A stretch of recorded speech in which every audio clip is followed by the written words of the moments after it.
With the glowing wooden charm in one hand, Teho carefully set the forbidden blade back into its floating position. The energy field around him pulsed with colors, keeping the angry aliens at bay. But Teho knew it would not protect him forever. He needed to act quickly. "You cannot use the God-Killer," Zal said, his voice a mix of anger and confusion. "You are just a human. You have no understanding of its power." Teho looked at the alien leader calmly. The knowledge flowing through him from the blade had shown him the truth. "It was never meant to be a weapon," he said. "The blade was created as a tool for building, not destroying." "Lies," hissed Zal. "Our prophecies speak of its power to end worlds." "Your prophecies misunderstood," Teho replied. "Just as your sensors misunderstood my daughter's ship when it left our system." This caught Zal's attention. "What do you mean?" "You think you have blocked all communications from New Busan, but you missed one channel." Teho held up the glowing charm with Jisu's name. The patterns of light shifting across its surface matched those on the blade itself. "This connection cannot be blocked by your technology." Zal's elite guards raised their weapons, but the War Master signaled them to wait. "What are you doing, human?" Instead of answering, Teho closed his eyes. The knowledge from the blade guided him. He focused his thoughts on Jisu, on her ship returning to New Busan, unaware of the danger waiting for them. The charm in his hand grew warmer. The carved name began to pulse with light in a steady rhythm, like a heartbeat. Teho could feel a connection forming, stretching across the void of space. In that moment, aboard the research vessel approaching New Busan, Jisu sat up suddenly in her sleep pod. Something had awakened her. A feeling, a presence. She looked around the dark cabin, but nothing seemed out of place. Then she noticed a soft glow coming from her bag. She opened it and gasped. The pouch where she kept her personal items was glowing from within. Jisu reached in and pulled out a small wooden disc that she had never seen before. It was a charm identical to the one her father had shown her before she left. But this one had her name carved into it in perfect, glowing letters. As she held it, Jisu felt her father's presence as clearly as if he were standing beside her. And with that presence came a warning, an understanding of the danger ahead. Images filled her mind. Alien ships, the colony under attack, the forbidden blade. When the vision faded, Jisu jumped from her bed and ran to find Dr. Han, the expedition leader. Back in the museum on New Busan, Teho opened his eyes. The connection had been made. Jisu had received his warning. Now he needed to create a chance for her ship to escape. The knowledge from the blade showed him how. "Your control center," Teho said to Zal. "Take me there, and I will show you how to use the blade." Zal's eyes narrowed with suspicion. "You are trying to trick me." "The blade has shared its knowledge with me," Teho said, which was true. "I can help you understand it, but not here. The proper equipment is in the colony's control center." After a moment of consideration, Zal nodded. "Very well, but my guards will surround you. If you try anything, they will kill you instantly." The energy field around the blade seemed to recognize Teho's needs. It expanded, creating a path for him to walk through the room while still keeping the aliens at a distance. Teho moved confidently, the glowing charm in his hand, following the aliens but never within their reach. They brought him to the colony's control center. The large room was filled with alien technology now, connected to the colony's systems. Teho could see how they had taken over the communications network, the defense systems, everything that kept New Busan running. But with his new understanding, from the blade, Teho also saw the flaw in their system. Everything connected to a central node, a device that translated between the alien technology and the human systems. If that node were disrupted, even for a few minutes, the colony's automated defenses would reactivate. "Now, human," Zal demanded, "show me how to use the God-Killer." Teho held up the glowing charm. "The blade's power flows through this now. Watch, and I will demonstrate." Before anyone could stop him, Teho touched the charm to the central node. The glowing patterns from the charm flowed into the alien device like water. Alarms began to sound. The alien technology flickered and sparked. "What have you done?" Zal roared. "Created a chance," Tejo answered simply. Across the colony, systems began to reset. Emergency beacons activated, broadcasting distress signals on all frequencies. The automated defense turrets, dormant since the invasion, came back online. And in space, Jisu's research vessel received the warning in time. Dr. Han, convinced by Jisu's vision, and now the colony's distress signals, ordered evasive maneuvers. The ship ducked behind New Busan's moon, hiding from the alien fleet as they scrambled to respond to the colony's reactivated defenses. Tejo was immediately taken prisoner. The aliens bound his hands and feet and brought him to a holding cell. The glowing charm was taken from him, but the knowledge from the blade remained in his mind. He had done what he needed to do. He had warned Jisu. Now he could only hope it was enough. For 2 days, Tejo remained in his cell, waiting. The aliens questioned him repeatedly about what he had done, but he said little. The glow from the blade had faded from his body, but he could still feel its warmth in his mind. On the morning of the 3rd day, alarms sounded throughout the colony. Tejo heard running footsteps, shouted orders. Something was happening. Hours later, his cell door opened. Tejo expected to see alien guards. Instead, a human soldier stood there wearing the uniform of Earth's defense fleet. "Kim Tejo?" the soldier asked. "We're here to get you out. Your daughter is waiting." The colony had been liberated. Jisu's warning, combined with Tejo's disruption of the alien systems, had given Earth's fleet time to respond. The Helix Dominion, caught by surprise, had been driven back. Tejo was brought to the colony's medical center, and there, waiting for him, was Jisu. When she saw him, she ran forward and threw her arms around him. "Dad," she whispered. "I knew you were alive. I felt you through the charm." Tejo held his daughter tightly. "I promised I would carve your name," he said. "I keep my promises." Later, when they were alone, Jisu showed him the charm. The glow had faded, but the carved name remained perfect. "How did you do it?" she asked. "How did you send me the warning?" Tejo touched the charm gently. The blade was never meant to be a weapon. The aliens called it the God Killer, but that was wrong. The people who made it called it the Life Binder. It was created to connect, not to destroy. "The museum is damaged," Jisu said, "but the blade is still there. The aliens couldn't take it." "They never understood it," Tejo replied.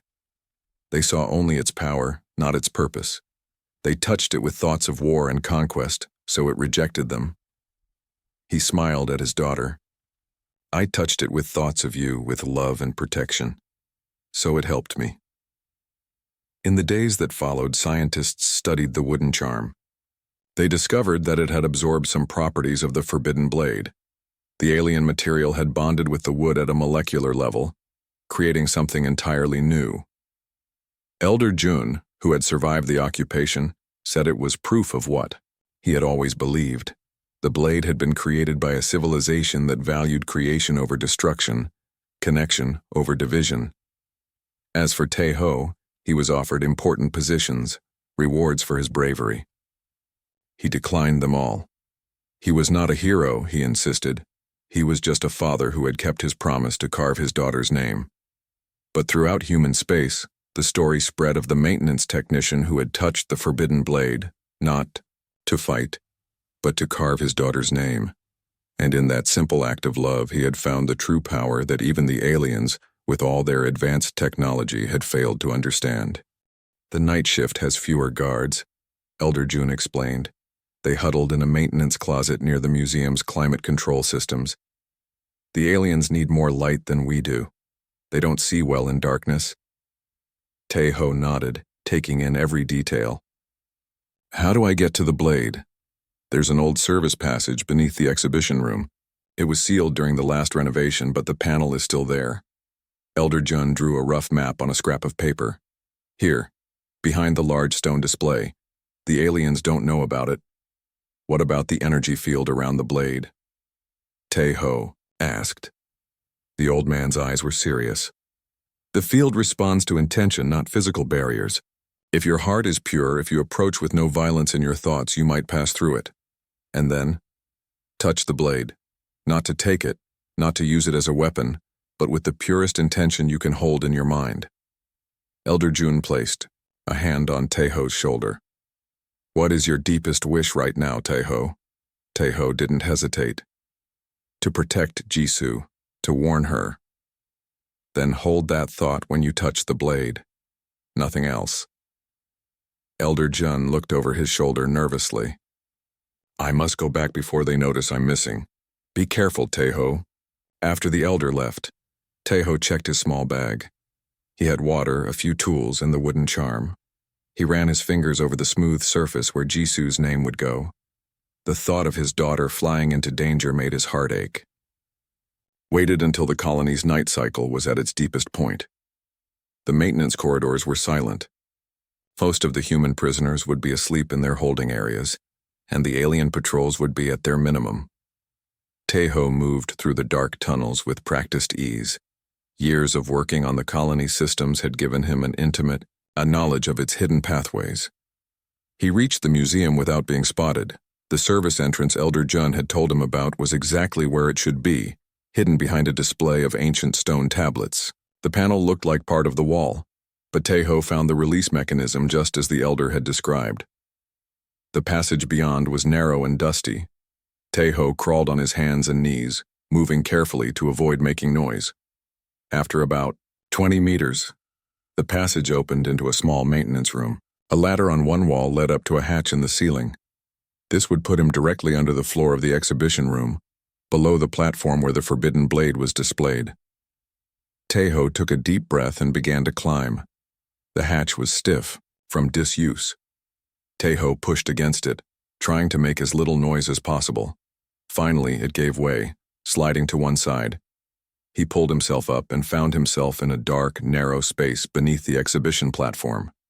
Above him, he could hear the low hum of the energy field that surrounded the blade. Through small gaps in the platform, he could see flashes of colored light as the field shifted and moved. There was a maintenance panel in the platform, designed to give technicians access to the display systems. Taeho located it and carefully loosened the fasteners. When it was free, he set it aside and peered up into the exhibition room. The space was dimly lit. 2 alien guards stood at the entrance, their backs to the display. The forbidden blade floated in its beam of light, surrounded by the shimmering energy field. Taeho waited, watching the guards. They stood perfectly still, almost like statues. Then, at what must have been a scheduled interval, they moved together, walking a circuit around the room before returning to their posts. During their next circuit, Taeho made his move. He pulled himself up through the opening and crouched behind the display platform. The guards completed their round and returned to the entrance. Taeho remained hidden, his heart pounding so loudly he was sure the aliens could hear it. Now came the most dangerous part. He would have to approach the blade in full view of the guards. If they turned around, they would see him instantly, but according to Elder Jun, the next guard change wouldn't be until morning. He couldn't wait that long. Taeho reached into his pocket and took out the wooden charm and his carving tools. He held them tightly, thinking of Jisoo, her smile, her curiosity, her excitement about the expedition. Her ship, unaware of the danger, would arrive tomorrow. With these thoughts filling his mind, Taeho stood and walked directly toward the forbidden blade. The energy field around the blade rippled and pulsed as he approached. Colors flowed across, its surface like water. Taeho kept walking, his eyes fixed on the artifact. Every step brought him closer to the field that had repelled the alien invaders. He thought of Jisoo. Only of Jisoo. Not of the aliens behind him, not of the invasion, not of any desire for revenge or violence. Only his daughter, and his promise to carve her name. Taeho reached the edge of the energy field. He took a deep breath and stepped forward. The field parted around him like curtains of light. He felt a gentle warmth, a tingling sensation across his skin, but no resistance. The legends were true. The field did not stop those with peaceful intentions. He stood before the blade itself now. Up close, it was even more beautiful and strange. It seemed to be made of metal, but no metal Tai-Ho had ever seen. Its surface shifted between colors that had no names. Patterns moved across it like writing in an unknown language. Behind him, Tai-Ho heard a sudden sound. The guards had seen him. They were calling out in their clicking language, raising their weapons. Tai-Ho had seconds, no more. He reached out, with trembling hands, and touched the forbidden blade. The world seemed to stop. The shouting of the guards faded to silence. The blade felt warm beneath his fingers, almost alive. It vibrated gently, as if responding to his touch. Tai-Ho thought of Jisoo. He thought of the wooden charm. He thought of his promise. With movements that felt both hurried and strangely slow, he took the wooden charm from his pocket and placed it against the edge of the blade. Then, holding both, he began to carve. The blade cut through the wood as easily as light passes through air. The characters of Jisoo's name appeared on the charm, more perfect than any Tai-Ho could have carved with his tools. As he worked, the blade began to glow, its light growing stronger with each stroke. Tai-Ho was so focused on his task that he barely noticed the commotion around him. The alien guards were shouting into their communication devices. More soldiers were rushing into the room, but none of them approached the platform. They could not pass through the energy field that Tai-Ho had walked through so easily. As Tai-Ho finished carving the last stroke of Jisoo's name, something extraordinary happened. The blade's glow intensified, becoming almost blinding.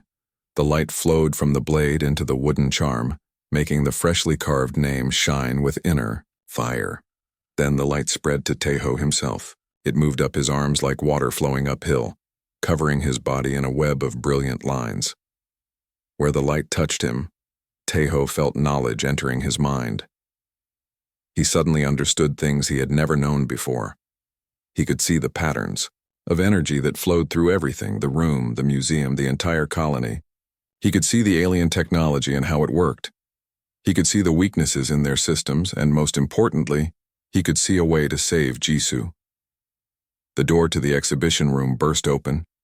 Supreme War Master Zal strode in, surrounded by elite guards.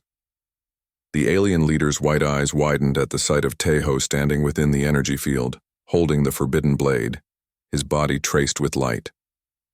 "How is this possible?" Zal demanded. "Capture him! Bring me the God Killer!" But none of the aliens could pass through the energy field. They fired their weapons, but the beams of energy dissipated harmlessly against the field. Tai-Ho looked at them calmly. With his new understanding, he could see the fear beneath their anger. They had come seeking a weapon, but they did not understand the true nature of the blade. Neither had he, until this moment.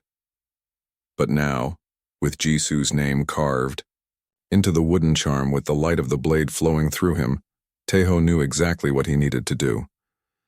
Tai-Ho found one working shuttle in the emergency bay. The small craft was damaged but still functional. With careful handling, it might reach the surface. Tai-Ho had basic pilot training like all platform workers. He strapped himself in and began the launch sequence.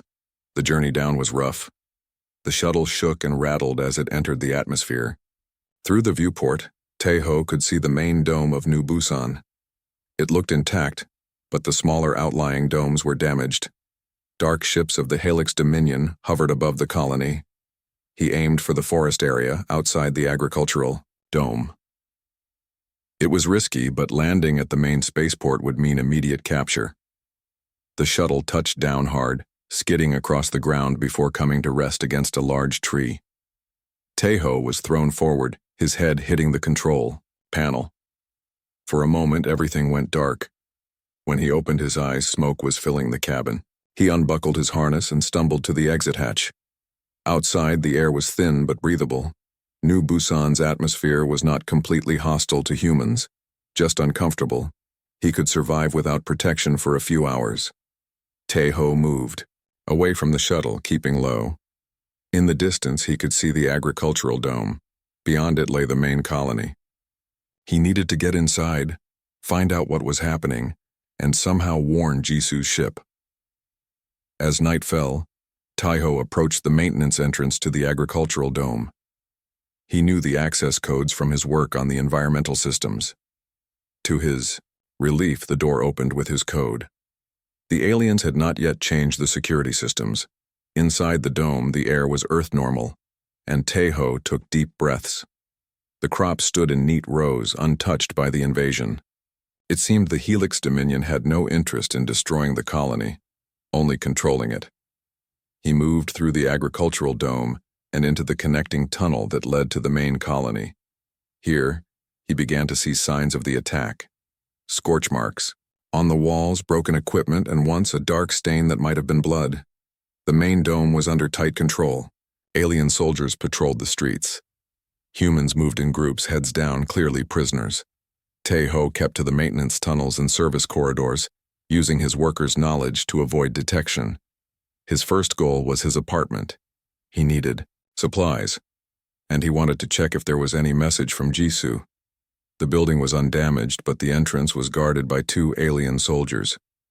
Taiho waited until they were distracted, then slipped through a service entrance and made his way to his floor. The apartment was exactly as he had left it 3 days ago. Nothing had been touched. On the kitchen table sat Jisu's half-eaten breakfast from the morning she left. Taiho checked the communication system, but it was dead. All civilian communications had been cut. He gathered some food, water, and a change of clothes into a small bag. As he was about to leave, his eyes fell on his workbench. The carving tools lay there, ready for him to carve Jisu's name into the charm. He added the tools to his bag. Even now, he would keep his promise. Back in the maintenance tunnels, Taiho considered his options. He needed information. Why had the Helix Dominion attacked? What did they want with the Forbidden Blade? And most importantly, how could he warn Jisu's ship? The museum would be heavily guarded, but it might also be where he could learn the most. If the aliens were after the blade, that's where their leaders would be. Taiho made his way through the tunnels toward the central museum. As he got closer, he began to see more signs of the alien presence. Strange devices were attached to the walls and ceilings. They pulsed with soft light and made low humming sounds. The maintenance entrance to the museum was blocked by one of these devices. Taiho studied it carefully. It looked like some kind of alarm or sensor. He couldn't risk triggering it. Instead, he found another way in, through the climate control system. The museum had special environmental controls to protect its artifacts. Taiho had helped maintain them in the past. The air ducts were tight, but he managed to squeeze through. Inside the museum, Taiho moved silently from room to room. The place was crawling with alien soldiers. They had set up equipment throughout the building, but it all seemed to be centered around the special exhibition room where the Forbidden Blade was kept. Taiho found a hiding place in a storage closet near the exhibition room. Through a small vent, he could see and hear what was happening inside. The Forbidden Blade still floated in its case, but the security systems had been disabled. Around it stood several aliens, including one who was clearly in charge. This alien was taller than the others, with elaborate patterns on its skin and armor decorated with symbols that glowed with inner light. Supreme War Master Zal, one of the other aliens, addressed the leader. Our tests are complete. The energy field around the God Killer repels our touch, just as the ancient texts predicted. Zal made a sound that might have been frustration. The humans can touch it? Some of them, War Master. Those without violent intent. But even they cannot remove it from the case. It resists all attempts to move it. Zal paced around the case. The prophecy says the God Killer will give its wielder power over life and death. With it, we can finally defeat the Void Collective and rule the galaxy. We have brought humans to work on it, another alien reported. They will study it and find a way to transport it to the flagship. Taiho listened with growing understanding. The Helix Dominion believed the Forbidden Blade was a weapon of immense power. They had come to steal it, but they couldn't touch it themselves because of the energy field that surrounded it. For 3 days, Taiho remained hidden in the museum, moving between hiding places, watching and listening. He learned that the aliens had jammed all communications in the system. No distress calls had gotten out. Earth did not know about the invasion. He also learned that a human work crew was being brought to the museum each day to study the blade. The aliens forced them to run tests and experiments, trying to find a way to move the artifact to their ship. On the fourth day, something changed. Taeho was hiding in an air duct above the exhibition room when the work crew was brought in. Among them was Elder Jun, the museum curator who had mentored Jisoo. The old man looked thin and tired, but his eyes were alert as he was pushed toward the blade. "You will explain how this works," Zal demanded. Elder Jun gazed calmly at the alien. "Leader, the blade cannot be used as you wish. It was not made for violence." Zal made a gesture and one of the soldiers struck Elder Jun. The old man fell to his knees but did not cry out. "You will cooperate, or your people will suffer," Zal said. Taeho felt anger rise in him, but he remained still. He couldn't help Elder Jun by getting captured himself. Later that day, Taeho managed to follow the work crew as they were led back to their holding area. When the aliens weren't looking, he caught Elder Jun's attention and pulled him into a maintenance closet. "Taeho," the old man gasped. "You're alive." "Elder," Taeho whispered. "I need your help. Jisoo's ship is returning in 2 days. They don't know about the invasion." Elder Jun's eyes widened. "The communication systems are all controlled by the aliens. There's no way to send a warning." "There must be something we can do," Taeho insisted. The elder was quiet for a moment. Then he said, "There might be one way, the blade." "The blade? How?" "The aliens cannot touch it because their intentions are violent. But you, Taeho, your heart is pure. You might be able to reach it." "And then what?" Elder Jun leaned closer. "The blade is more than just a cutting tool. The legends say it can connect with those who touch it with pure hearts. It might give you a way to save your daughter." Taeho thought of Jisoo's ship, flying toward a trap. He thought of the wooden charm in his pocket, still waiting for her name. "Tell me what to do," he said. 3 weeks passed quickly. Taeho spent every free moment working on the wooden charm for Jisoo. The night before her departure, he finally finished it. The wood was polished smooth, with the Kim family symbol carved on one side. The other side remained blank. According to tradition, he would carve Jisoo's name only after she left, as a way to connect with her across the distance. "It's beautiful, Dad," Jisoo said, holding the charm in her palm. They sat at their small kitchen table, sharing a special dinner of Jisoo's favorite foods. "The name goes on tomorrow," Taeho explained. "After your ship leaves." Jisoo nodded, understanding the tradition. "I'll be gone for 6 months," she said quietly. Taeho tried to keep his voice steady. "The time will pass quickly. Your mother would be so proud of you." They finished dinner in comfortable silence. Later, as Jisoo packed her final items, Taeho sat in the living room looking at the charm. 6 months was a long time, the longest they had ever been apart. But this was Jisoo's dream, and he would not stand in her way. The morning came too soon. Taeho hugged his daughter tightly at the spaceport. "Study hard," he said, "and be careful." "I will," Jisoo promised. "Take care of yourself, too. No eating instant noodles every night." Taeho laughed. "I'll try to remember how to cook." The final boarding call came over the speakers. Jisoo picked up her bag and walked toward the gate. At the entrance, she turned and waved one last time. Taeho waved back, keeping his smile in place until she disappeared inside. Only then did he let his shoulders drop. 6 months. He already missed her. That afternoon, Taeho reported for his shift on the orbital defense platform. The blank wooden charm was in his pocket. He would start carving Jisoo's name tonight after his shift ended. "Kim, you're on Section 4 today," his supervisor said when he arrived. "Some of the sensor arrays are acting up." Taeho nodded and gathered his tools. Section 4 faced outward toward the edge of the system. It was usually quiet work, maintaining the sensors that watched for approaching ships or space debris. As he worked, replacing worn parts and recalibrating the sensors, Taeho's mind kept drifting to Jisoo. Her ship would be leaving the system, soon, jumping to Proxima Centauri. The journey would take 3 weeks. He was so lost in thought that he almost missed the first alarm. A soft beeping from the console beside him.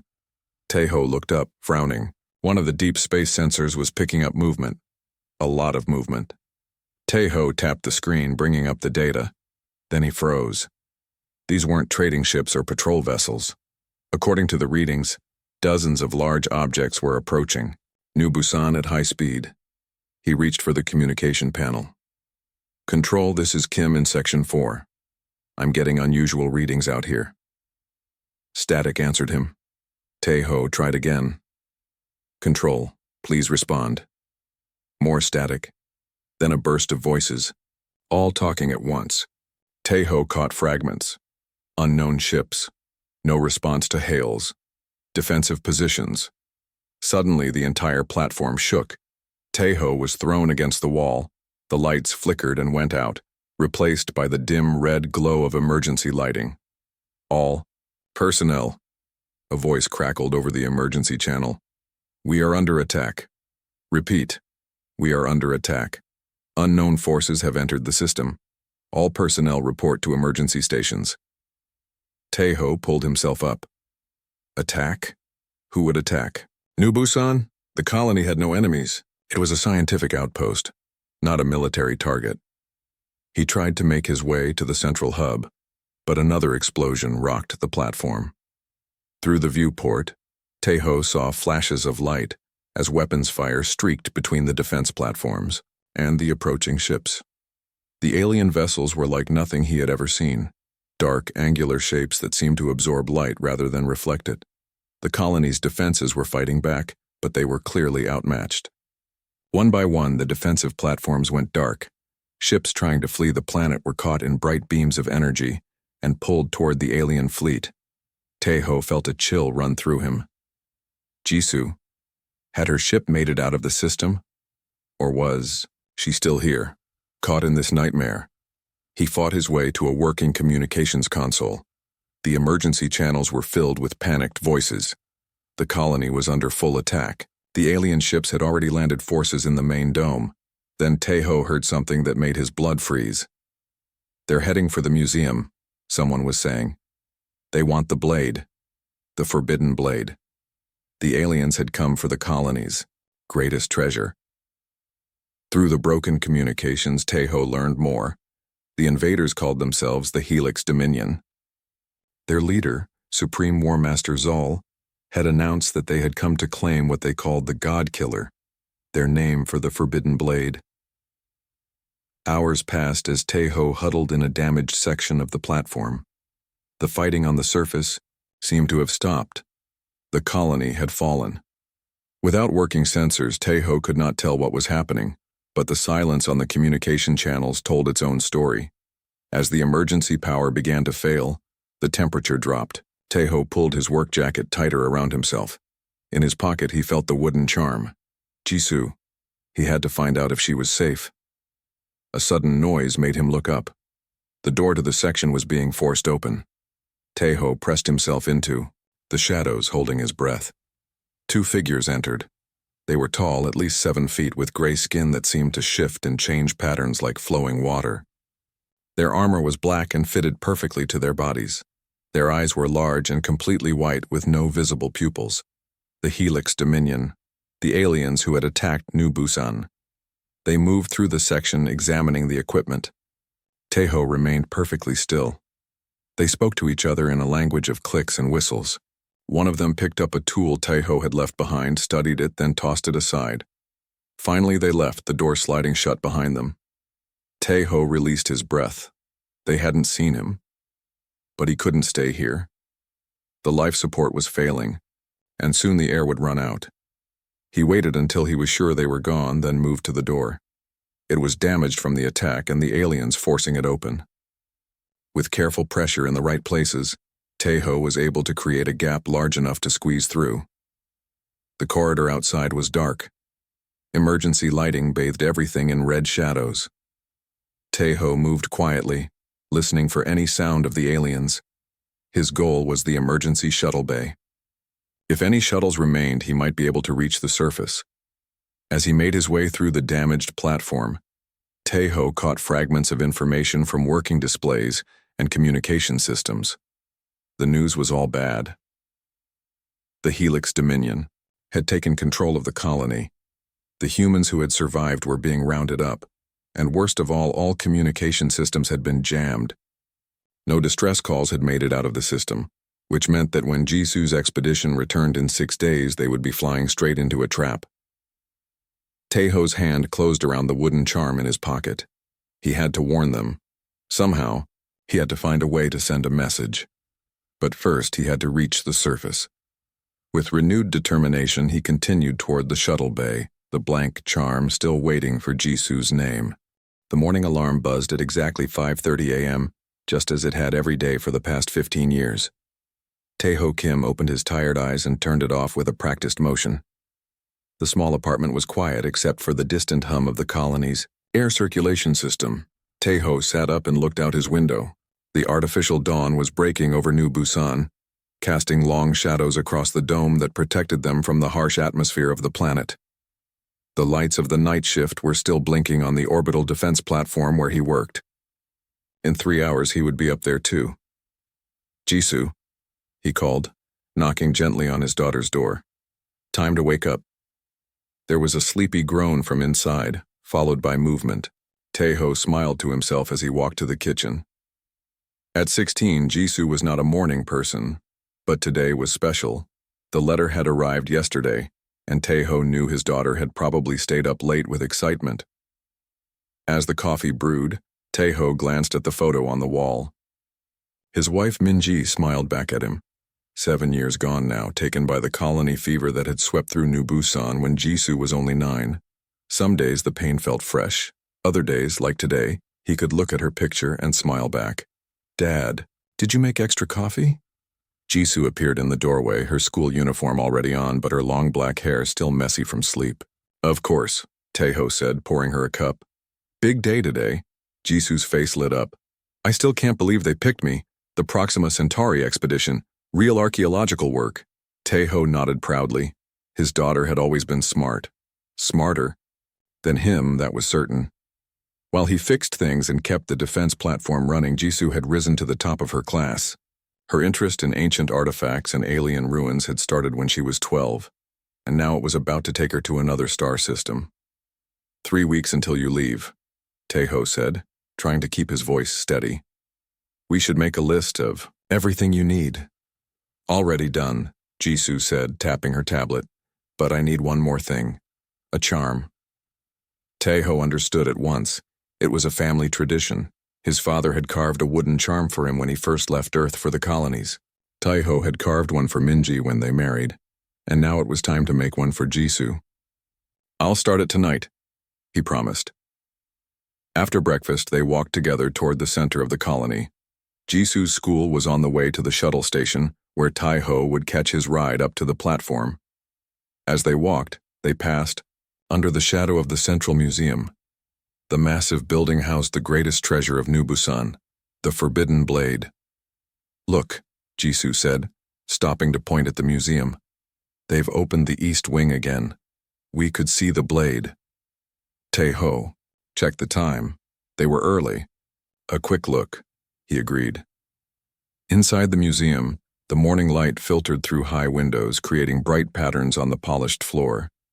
They followed the signs to the special exhibition room where the Forbidden Blade was kept. A small crowd had already gathered before the display case.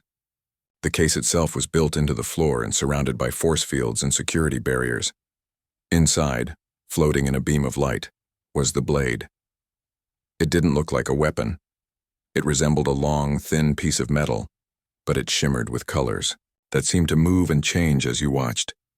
It was beautiful and frightening at the same time. "They say it can cut through anything," whispered Jisu. "Any material in the universe, and they say it kills anyone who tries to use it as a weapon," added Taeho. "That's why it's forbidden." The information panel beside the display told the story everyone in New Busan knew by heart. The blade had been found 200 years ago, in the ruins of an alien city on this very planet. The aliens were long gone, but they had left behind this one perfect artifact. Scientists had studied it for decades but still didn't understand how it worked. What they did know was that it seemed to react to the intentions of those who touched, and those who tried to use it for violence died instantly. Their bodies turned to dust. Elder Jun says the aliens who made it were peaceful, said Jisoo. They created the blade as a tool, not a weapon, but humans only saw its power to destroy. Taeho nodded. Elder Jun was the museum curator and had become something of a mentor to Jisoo over the past year. The elder has studied it longer than anyone. He says there are patterns on it that might be writing. Jisoo continued excitedly. That's one of the things I want to study on Proxima Centauri b. The ruins there might have similar markings. Taeho put his arm around his daughter's shoulders. Her mind was already racing ahead to distant stars. Part of him wanted to keep her, close forever, safe in New Busan. But the stronger part of him swelled with pride at her courage and intelligence. Come on, he said finally. You'll be late for school. That night, after his shift on the defense platform, Taeho sat at his small workbench with a piece of pale wood. It had taken some credits to get real wood shipped from Earth, but for Jisoo's charm it had to be the real thing. As he began to sketch the design, his tablet chimed with a news alert. He glanced at it briefly. Something about unusual signals, detected at the edge of the system. The defense platform would handle it. Probably just a solar flare or an unregistered trade ship. Taeho returned to his work. The design would be simple. The Kim family symbol with Jisoo's name carefully carved below it. As he worked, his mind drifted back to the forbidden blade. There was something about it that had always fascinated him. Not its power to destroy, but the mystery of its true purpose. What would it be like to touch something so ancient and powerful, to connect with beings who had created such beauty and terror in one object? He shook his head to clear away the thoughts. Such things were not for maintenance technicians. His job was to fix things that broke, to keep the systems running that protected the colony. Jisoo was the dreamer, the one who would uncover ancient secrets. 3 weeks. He had 3 weeks to finish the charm and prepare for his daughter's journey. 3 weeks until she would board the research vessel and travel to Proxima Centauri, be unknown to Taeho as he carved carefully into the night. A fleet of alien ships slipped past the outer sensor arrays of the New Busan system. The Helix Dominion had come at last, drawn by rumors of the God-Killer, the weapon that could tip the balance of power across the galaxy, the weapon humans called the Forbidden Blade.